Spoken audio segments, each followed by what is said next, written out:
మీకు ఈ దేవాలయంలో స్వస్థత జరుగుతలేదంటే అది దేవుని మందిరంలోకి వచ్చట్లేదు.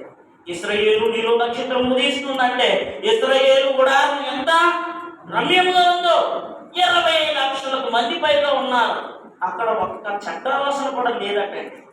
మన చరిత్ర చదివితే ఇశ్రాయేలు ప్రజలు పాలెము బయటికి వెళ్ళి గొయ్యిలో బహిర్భూమికి వెళ్ళి దాన్ని పూడ్చిపెట్టి శుభ్రంగా చేతులు కడుక్కొని పవిత్రపరుచుకుని తిరిగి పాలెము లోపలికి వారు వచ్చేవారట. ఇప్పుడు నీ హృదయం అనే ఆలయంలో నీ దేహము ఆలయమైతే నీ హృదయము దేవుని సింహాసనము. ఈ సింహాసనము మీద అధిష్టానము వహిస్తున్నవాడు ఎవడు? అపవాదా లేకపోతే యేసుక్రీస్తు? ఈ శరీరములోనికి అపవిత్రమైన వాటిని తీసుకుంటే ఇందులో గొప్ప కార్యాలు జరుగుతాయా? ఈ నోటితో అపవిత్రమైన మాటలు మాట్లాడుతుంటే, ఈ నోటితో ప్రార్థన చేస్తే ఇప్పుడు సూచక క్రియలు జరుగుతాయా?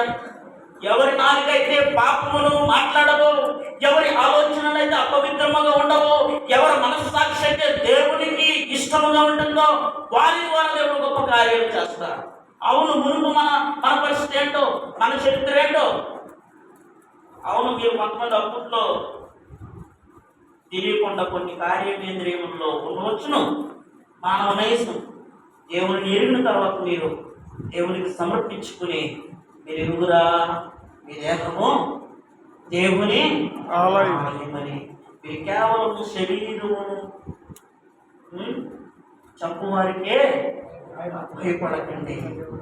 శరీరమును దానికి ప్రాణమును